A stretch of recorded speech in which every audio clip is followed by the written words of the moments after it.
This is your second video on the tools that we're going to use in EC314 during the winter of 2016. This is the D2L landing page right here. It's expected you'll be able to get here. If you can't, you probably shouldn't be taking a online class. If you are having problems, just go ahead and call the help desk. They should be able to guide you through some of the basics. But please remember, it's your responsibility to learn how to use D2L. So let's start with our first initial links that are right here. The first one will be the link to the forum. When you click on this link, it will open up over here to something that looks like this. If you want to see where the questions are, where everyone's been posting, you can either click this Q&A thing that's right there, or you can click over here on the far left on Piazza. We'll get there too. When you first get here, you of course have to set up an account. It's dead easy. Just use an email address that you want to use to receive emails from this in case there's some time sensitive things. Quick note about using emails. Just remember that if you ask me a question that's about grade or anything like that, I can only answer them if they are from your pdx.edu account. I can't use the other ones.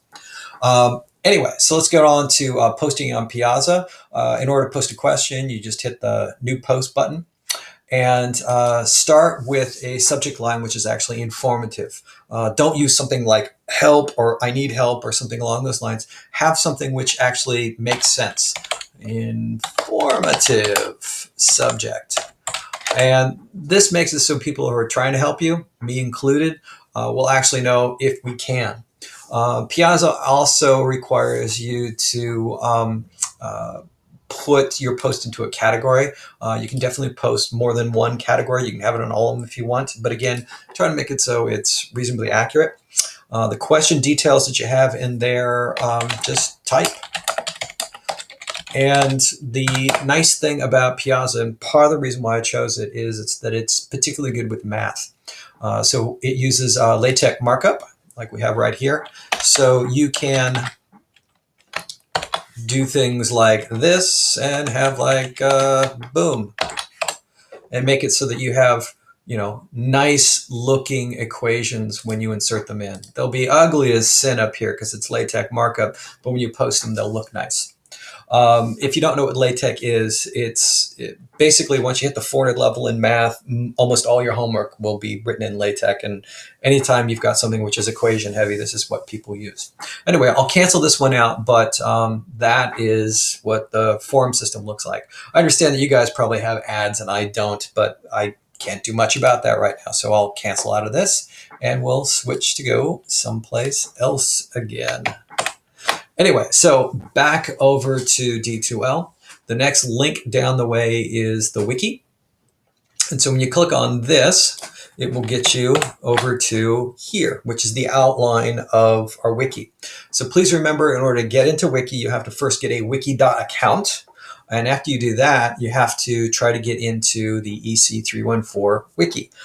This is like a 24-hour process. I have to let you into the Wiki. And in order to be let into the Wiki, I just do it in the morning when I wake up. And I'll do that for about the first 3 weeks.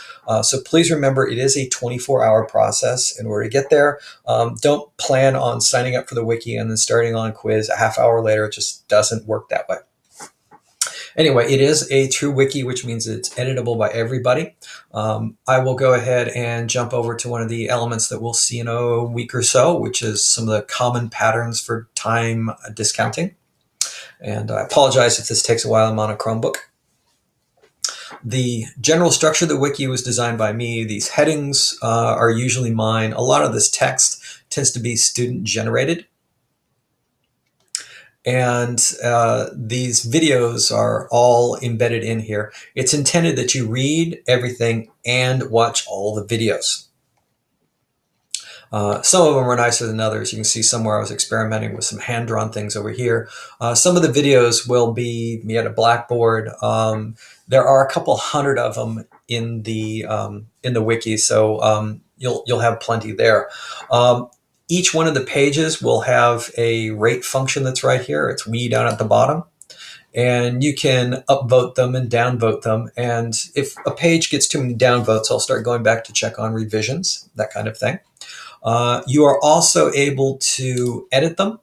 So if you hit the edit button, a nice little editing window shows up, and this is Wikimedia markup with the added part in where it actually does equations again with LaTeX markup.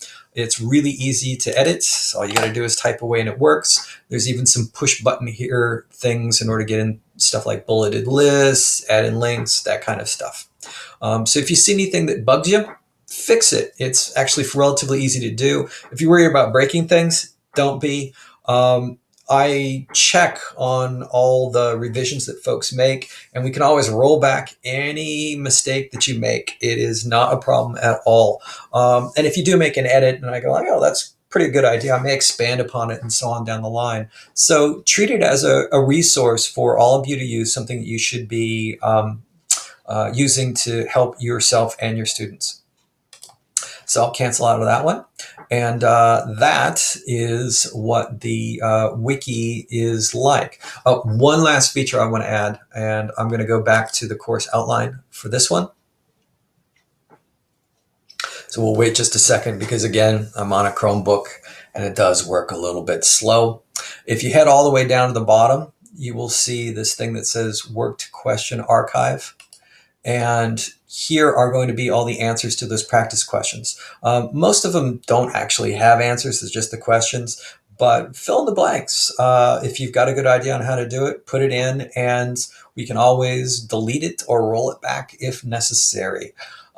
So there's where we have the wiki. So I'll make this one go away and then head on back to D2L again. The next link that we have here is the syllabus. And when you click on this, boop, it will get us to the syllabus for the class. And this will be the current version. This says draft right now because there's still a few edits that I have to make. Fill in the office hours, the GAs that are associated with the class, get rid of a bullet point that's there. But draft will go away by the time term starts. So you always have reference to the syllabus, even if you lost the email that's associated with it. Oops.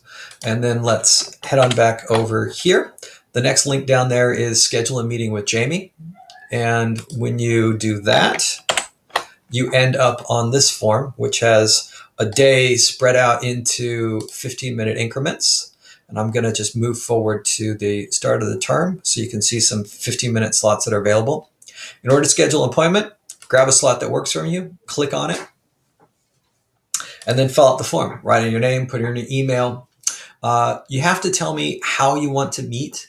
It's 21st century. You don't always have to go to the office. You can say, hey, a phone meeting works, or make it so that it is a Google Hangout or work out just fine. So tell me how you do want to meet.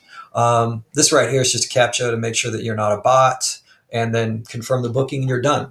You'll get an email, and the email will actually tell you things like, when it is. Watch time zone. Lots of you have your computer set up so you're in mountain time or something like that. So check to make sure you're making the conversion to Pacific time the right way. And it'll also have a mechanism to cancel a booking. Remember, if you make a booking and then don't show up and fail to cancel in a timely manner, I will penalize you 1 pre-grade, which is actually kind of significant. Also, make sure that you don't try to do something like, set up, a block of 4 hours just for you, that kind of thing. Most problems in the class can be solved in about 15 minutes. If you got anything longer than that, we've got larger issues to cope with. And so that's how you schedule an appointment with me. So moving back over, we've handled that part. This right here is the link that you click in order to join office hours virtually. So if you click that, I will have a webcam up during my regular walk-in office hours. You'll see either me working at the computer or maybe the whiteboard behind me or something along those lines, just in case you want to ask a question during those regular walk-in times. You don't need to schedule time then, just go ahead and go for it. This last link right down here above the break is the link to the 4th edition table of contents. And That's what it looks like here. It's just a scan of it. And this to make it so that when you pick a textbook, remember, as long as you have engineering economics in the title, it should work out well. But you can check and see that the topics are all going to be there in the textbook that you choose. And at the same time, you can see what topics you're supposed to be reading when I do things like tell you to read sections 3.1 through 3.4 or something like that. So again, it's to make it so you can have greater flexibility in your textbook use. So we'll make this guy go away. And now we are back to D2L proper. The last couple of links are the syllabus video that you probably already saw that accompany the syllabus, and also this tools video, which you're doing right now. So let's get to the other parts of D2L that are going to be useful to you. And we'll start off with the course content, which is right here. So the course is divided up into a bunch of modules. So there's one here on class rules and tools. Here's one that's on time value of money. And the last one then is single period choice. It works out to be about one module per week, but sometimes we'll do 2 in a week, and sometimes a module will extend over 2 weeks. It's a little variable. It's by subject, not time that's there. Let's start off with the introduction to financial accounting documents that's there, because it has all the pieces that each of the modules have. First, there is a section on what you should read in the text. And so if you click this, it will tell you that you are supposed to read chapter 2 from the introduction through 2.2, and tells you what to pay attention to. So I try to be kind and not have you read the entire book when it's things which, don't quite fit in the class. And so that's the textbook that you're supposed to be reading. There's also going to be links to the wiki, and it's expected that you're to read all of these and watch all the videos and listen to all the podcasts before you start doing the quizzes. There may also be some supplementary material. So there's some slides that are right there that are in the other courses, but my slides are meant to be accompanied by me. So oftentimes they are not as informative as you would expect. You will also have 3 quiz type things that are right here. The one that is unlabeled is a practice quiz. So that's one of the ones you can take as many times as you like. The one that says pre is one that you can take up to 2 times. You don't have to take it 2 times. The questions will be a little bit different every time you take it. And these last ones right here are going to be the post quizzes, which are going to have more open response, show your calculations, give an example type questions, and are closest to what you will have on the final exam. So each one of these modules will have groups of these 3 altogether. Remember, ideally you should read this ahead of time, do some practice questions, take a break, try a couple more practice questions, try the pre, find out what you did wrong, then take the pre again after you've spent some time studying, take a break, come back and do the post. Sometimes you'll see some supplementary material here. And this one is actually a link to the wiki that is about essential question 1, which are some proficiency-based exams that students take all the time in both the hybrid and in-person versions of the class. So that's what the modules look like. And I want to go back to the class rules and tools modules here, because it's got the syllabus, the math placement test that I told you about before. And this is just to make sure you're okay with the math. So if you can do about half these questions, you're doing fine. There's a key there. There's something that is called a cheat sheet that's there, and it is the material that you're going to receive on the final exam. I tend to stick things like this in GitHub because I make revisions to it, so you can fork it if you want to.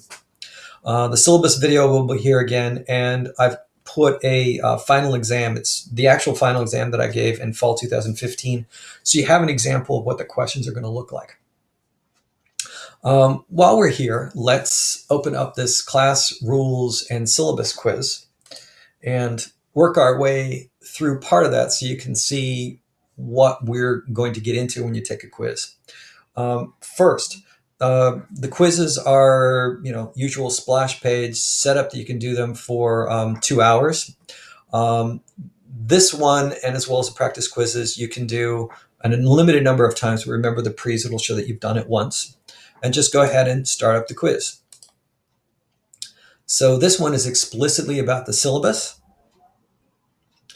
to make sure that you understand the way it works. And so this one has things like, oh, who has a higher score? So you know how to work the pre-quizzes. If you know the difference between a pre and a post quiz. This one is what you're allowed, what actually counts towards your grade. Should you read things? Do you know that modules, if one follows the other? Can you text me? What you can post on Piazza, how you can contact me. This one is about a D2L. So it's, do you understand that the square boxes are different from the round boxes? And so you get multiple responses. By the way, with the square boxes, it's one or more answers are correct, not necessarily more than one answer is correct. Some of the quiz questions like that require you have all of them correct. Some of them require the score they give you is correct minus incorrect. Some of the answers won't be auto-graded, so you got to type things in the box and then wait until we evaluate them. And so on down the line. There's even, clever little things on here like play around with precision if you want to. Here's one where when is the final exam and when are my office hours and things like that. And so again, it's all on the syllabus. You can take this one as many times as you like. And I'll go ahead and submit this one, bink, and it'll warn you that you didn't answer these questions. And that's fine. I didn't intend to. There you go. And if this is a practice quiz, the answers will show up there for you. There'll be little arrows and things like that. Given that this classifies itself as a pre-quiz, you won't get the answers, but you'll be able to see, oh, I got that one wrong because I got 0 out of 1 point. I got that one right because I got 1 out of 1 point, and so on down the line for each of these. So yeah, I got a really bad score on that one. So that's how you take a quiz here. Now let's move back to home and note that you can also access the quizzes through the calendar. So all the quizzes that I'm going to assign for the term are already listed on the calendar. These are all hard deadlines, and the deadlines are all close of business on a Wednesday. If you see anything different, there's a mistake, and I should fix that as soon as possible. And please remember, you can do these quizzes anytime you like. You're not required to do them in the last 2 hours, even though I think that this is an implicit belief. So you don't have to wait till 3 o'clock on Wednesday to start these kinds of things. Other ways of getting to the quizzes are to go over here to activities and go down where it says quizzes. There aren't any discussions. There isn't a Dropbox. There are no checklists. There are no surveys. There's no My Media for me. It's just quizzes. That's the way it works. And here you'll be able to get at all the attempts of quizzes that you've had before. And we can go to this class rules quiz if we wanted to, but let's do that. Okay, so what I'm going to do is click this little arrow and go to submissions. And this will work for any of your pre or post quizzes. It'll have your individual attempts, and if you want to see what you did, just click on it here, and you'll see the questions, the answers, and the points that you got. So this should allow you to review your pre-quizzes between attempts and also review the post-quizzes before we go to the final exam. So that's the other bit about how to handle the quizzes. There's another very important section over here, which are grades. And you can see your grades on any one of these right here. And so you can see I did really bad on the class rules quiz. You guys are, generally speaking, going to get about 100% on this. There's also another section here if you want to contact one of your classmates. I just couldn't get rid of that function.